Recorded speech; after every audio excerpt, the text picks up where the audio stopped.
Bom, pessoal, tudo bem? Bom dia aí, como é que vocês estão? Tudo certo? Então vamos lá, né, pessoal? Vamos continuar aí com as nossas aulas de sociologia, certo? Vamos dar continuidade à matéria, certo? Essa matéria que é tão importante, né? Ela é base aí para o Enem, base aí para a gente desenvolver uma boa redação, ter argumento, né? Aí nos principais vestibulares, tá? Então a sociologia é uma matéria bem completa, né? Porque ela consegue fazer com que a gente enxergue, né? Várias coisas aí importantes, né? Que vão além do senso comum, tá? Isso é muito importante, certo, pessoal? E além do senso comum, tá? Então, pessoal, a gente vai dar continuidade aqui nessa aula, tá? Falando um pouquinho a respeito das novas perspectivas teóricas dentro da sociologia. Lembra? A gente está estudando, então, a gente estudou aí em algumas aulas anteriores, né, os clássicos, a gente viu um pouco aí dos clássicos, né, o Marx, o Durkheim, o Weber, o Comte, né?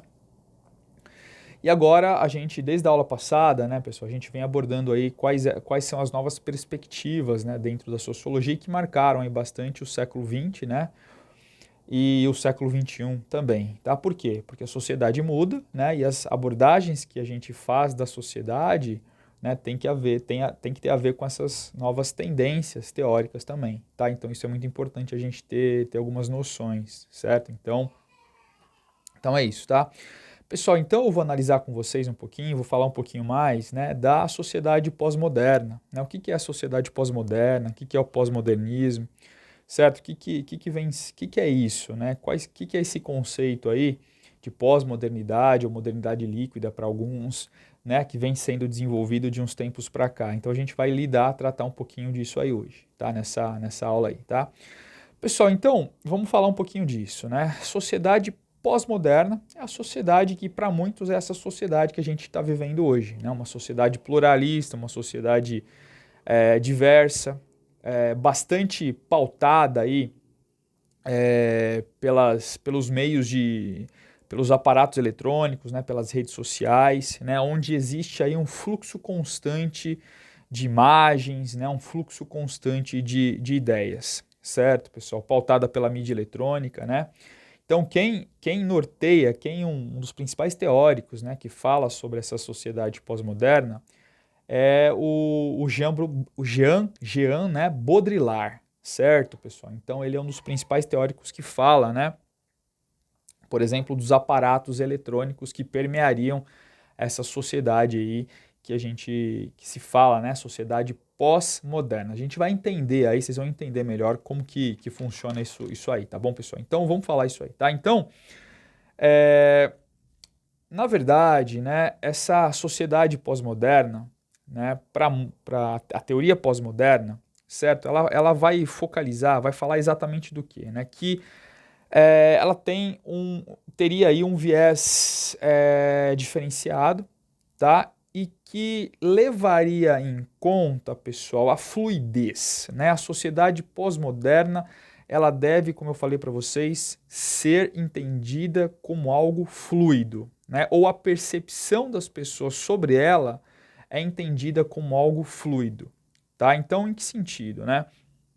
Então, por exemplo, a relação com o passado, né? A relação com o passado, tá? A relação com o passado, pessoal, nesse entendimento pós-moderno de sociedade, né, seria algo não tão claro, tá? Mas seria algo considerado vazio, né? Ou seja, em que sentido, né? A verdade, pessoal, sobre a sociedade pós-moderna é que a vida social, né, ela estaria amplamente baseada, né, governada, não plenamente pelas forças econômicas, como falava o Marx, né, mas ela estaria amplamente baseada e influenciada pelos símbolos e signos que existem nessa sociedade, né? Como eu estava falando antes, né? A sociedade do fluxo, a sociedade do contínuo, a sociedade que a gente percebe como se fosse um filme, como se fossem flashes, certo? É isso que define o pós-modernismo, a pós-modernidade, né? Fluxo constante, é um fluxo constante de ideias, de pensamentos, e que muitas vezes, no caso do passado, como eu falei para vocês, né? A gente sabe que o passado é algo bastante importante para as pessoas, né? Entender o passado, como funciona, né?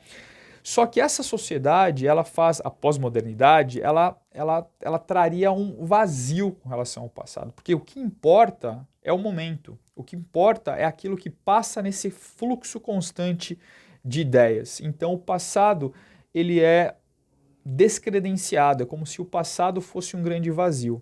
É muito interessante essa ideia, né? E é isso, e essa visão de fluxo constante, né, é o que permeia a sociedade pós-moderna, um fluxo contínuo de ideias, certo? Então, por exemplo, é quando a gente vai lá no Instagram, né, ou no Facebook e fica passando, né, com o nosso dedo ali aquelas imagens, certo? A gente muitas vezes não reflete sobre aquelas imagens, a gente olha aquelas imagens e fala, olha, é bonita, é feia, tem mais a ver com a gente, não tem. Então é um fluxo constante de ideias. É isso que seria a pós-modernidade. Né? E aí afetando propriamente o passado, né? Criando por conta dessa falta de reflexão, e o passado é muito disso, né? Memória, reflexividade, né? Acabaria sendo um pouco deixado de lado e surgiria um vazio em torno desse passado humano. Tá? Então é muito interessante essa ideia. Né? Então, o significado, portanto, dessa sociedade pós-moderna que é trazido para a gente, certo? É ocasionado por esse fluxo constante de ideias e imagens, certo?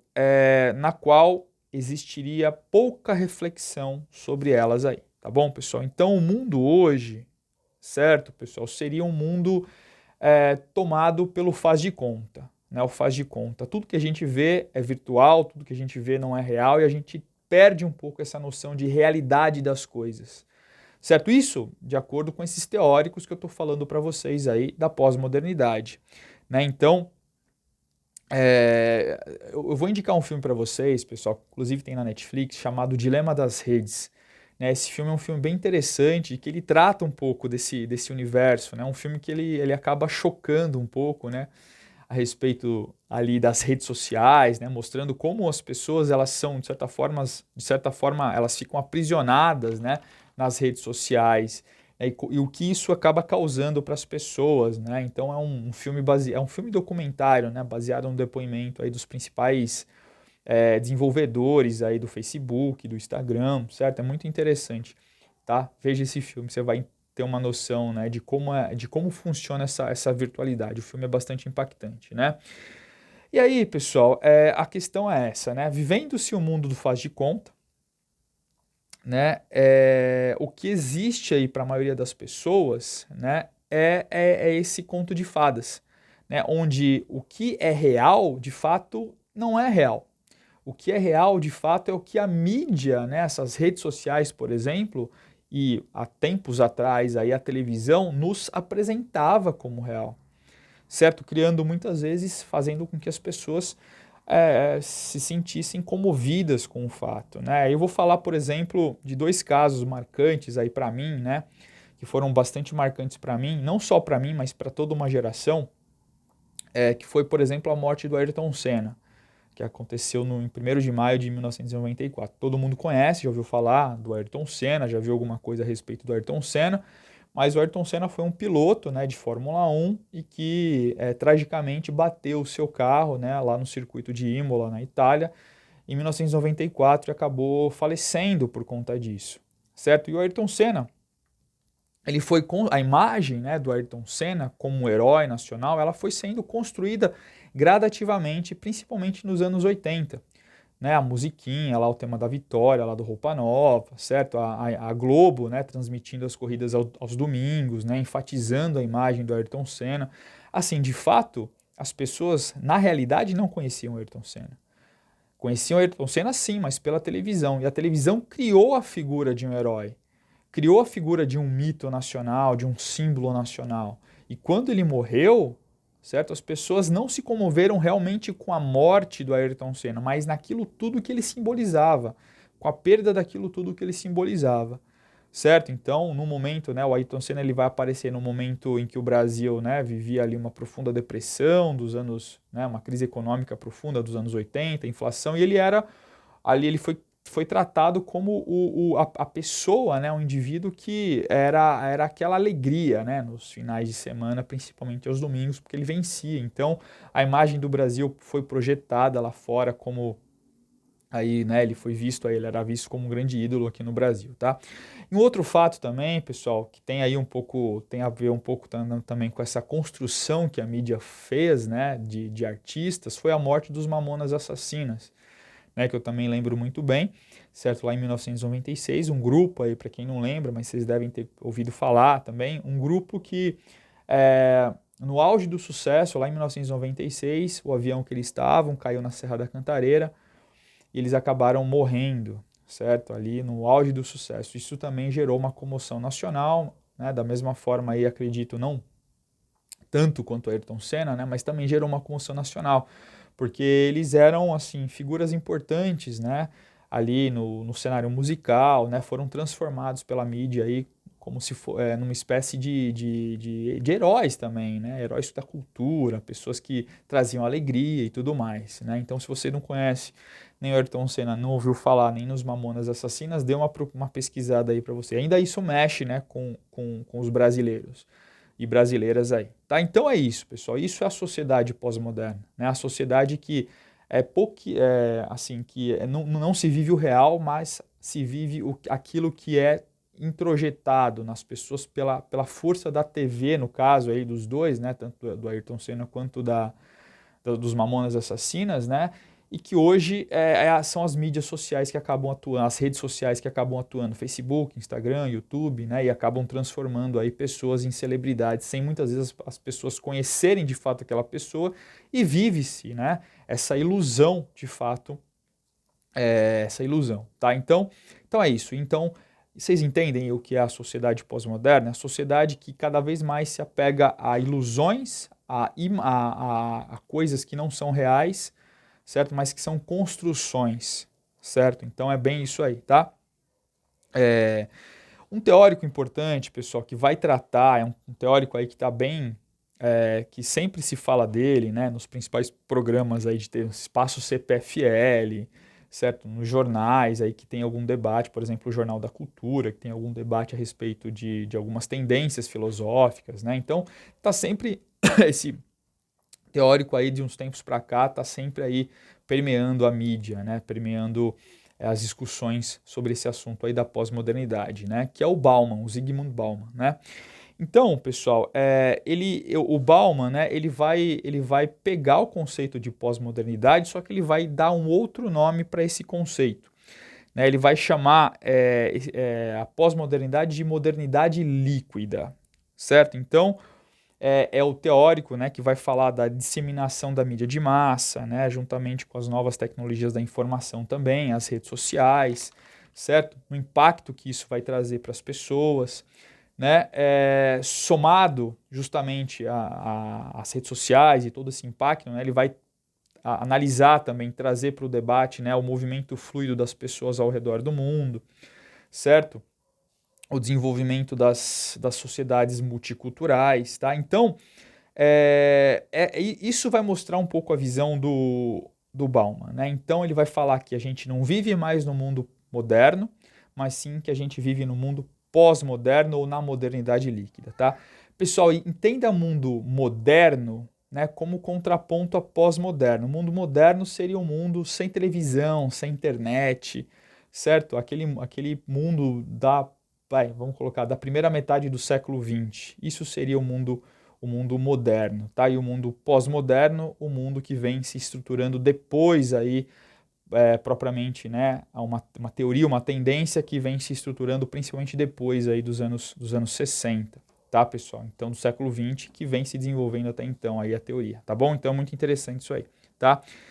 Então, para o Bauman, pessoal, a modernidade, como eu falei para você, que é esse mundo, né, sem internet, sem TV, anterior aí, né, a todas essas comunidades, a todas essas comodidades tecnológicas, né, teria morrido, certo? Então, a gente estaria vivendo a pós-modernidade, ou como ele vai desenvolver melhor, a modernidade líquida, certo? Então, modernidade líquida, tá? Então, e o detalhe é o seguinte, na visão dele, ideias e conceitos, né, e ferramentas para explicar o mundo pós-moderno não poderiam ser as mesmas ferramentas para analisar o mundo moderno. Então, tendo em vista essa mudança, vamos falar assim, de paradigma, de modelo, de acordo com Bauman, pessoal, seriam necessárias aí outras ferramentas de análise, tá? Isso é muito interessante, né? Modernidade líquida, né? Um fluxo constante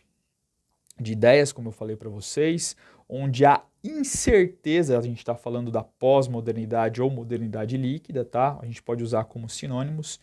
O mundo do fluxo constante, né, do constante fluxo e da incerteza acabaria permeando aí esse novo contexto, tá? A incerteza, incerto, né? Certo? Essa falta de fixidez num lugar, a falta de criar raízes num lugar, isso é a pós-modernidade, porque é muito fluido, muito rápido, né? Muito interessante isso aí, né? Então, tudo bem, pessoal? Entenderam qual que é a lógica, tá? Da pós-modernidade? É essa, né? O mundo da incerteza, um mundo onde a ordem e a estabilidade, elas não teriam vez nesse mundo aí, certo? E aí o detalhe é o seguinte, tá? Para muitos, esse conceito de pós-modernidade, ele é criticado. Então, outros teóricos, além do que não concordavam com o Zygmunt Bauman, né, que é esse teórico aí da pós-modernidade, da modernidade líquida, né, não concordaram com ele. E é interessante a gente colocar essa perspectiva aqui também da crítica que é feita à teoria do Bauman, certo? Um desses críticos, pessoal, é o Habermas, né? Jürgen Habermas, um outro teórico aí bastante importante que faz a crítica a essa ideia da pós-modernidade, tá? Então, qual que é a ideia para o Habermas, né? A ideia do Habermas, pessoal, é que assim, não se deve desistir do projeto da modernidade, certo? Por quê? Porque a modernidade, o projeto da modernidade, de acordo com o Habermas, seria um projeto que ainda não foi completado, um projeto que está incompleto ainda, certo? E ao invés de resignar, resignar, né, essa ideia de modernidade para o lixo da história, ele fala, o Habermas, né, que é um crítico do Bauman, ele fala que a gente não deve pensar em jogar no lixo a modernidade, porque, de acordo com ele, é incompleta, né? O projeto da modernidade é um projeto incompleto, tá? Mas sim, a gente deveria ampliar a modernidade, certo? Trazer mais democracia, trazer mais liberdade, trazer mais políticas racionais, certo? Então é bem interessante nesse sentido que ele trata aí, tá? Então, e aí que se coloca, né, pessoal, que para muitos, tá, as críticas que recebem os pós-modernos é que eles são muito pessimistas, né, muito derrotistas, certo? E eles esqueceram, de fato, o grande projeto da modernidade que, de acordo com o Habermas, vocês escutaram, é um projeto que está incompleto, né? Então, o que acontece hoje em dia é que o projeto da modernidade, muitas vezes tendo por base essas críticas, né, que se faz, ele acabou sendo, ou melhor, o projeto da pós-modernidade, essa teoria da pós-modernidade, ela acabou hoje em dia, né, perdendo um pouco de força, certo, pessoal? Ou sendo complementada pelo que a gente chama de teorias sobre a globalização, tá? E essas teorias sobre a globalização, complementando essa questão da pós-modernidade que a gente está falando para vocês, elas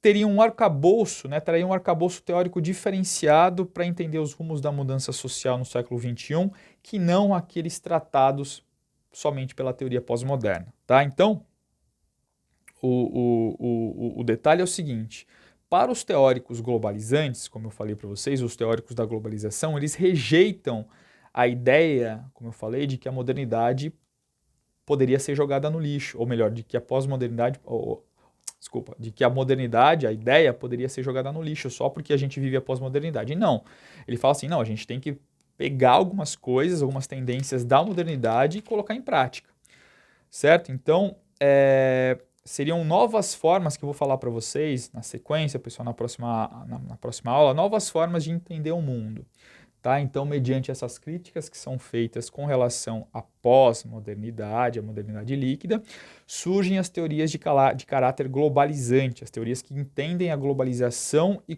como funciona o processo de globalização. Tá? A proposta dessas teorias mais atualizadas, mais atuais, que trazem um pouco aí da crítica social, trazem um pouco aí uma perspectiva aí que enfatiza a crítica social, né? Que traz para a ordem do dia aí a política, resgata algumas questões da política, inclusive, tá? São teorias que divergem um pouco lá das tendências clássicas, né? Lá do Marx, do Weber, do Durkheim. No entanto, elas acrescentam também, além, né, das teorias da pós-modernidade ou da modernidade líquida, né? Que é o conceito lá do Bauman, outras tendências para análise da sociedade, certo? Para análise teórica que cabe aí no século XX, no século XXI, melhor dizendo, no século XXI. Beleza, pessoal? Então, é isso, tá? Então, no vídeo de hoje, a gente falou um pouquinho, né, do que é pós-modernidade, ou lá para o Zygmunt Bauman, né, ele desenvolveu o conceito de modernidade líquida, certo? A gente falou um pouco das críticas que existem a esse conceito, né, de pós-modernidade, e também a respeito das teorias, das teorias, né, introduzi um pouquinho, né, falei aí bem por cima a respeito das teorias sobre a globalização, que a gente vai desenvolver melhor com vocês aí nas próximas aulas. Tá bom, pessoal? Agradeço pelo vídeo, tá? Pela visualização, por vocês estarem aqui e a gente vai se falando e vai se vendo aí. Tá bom, pessoal? Um grande abraço, até mais, tchau, tchau.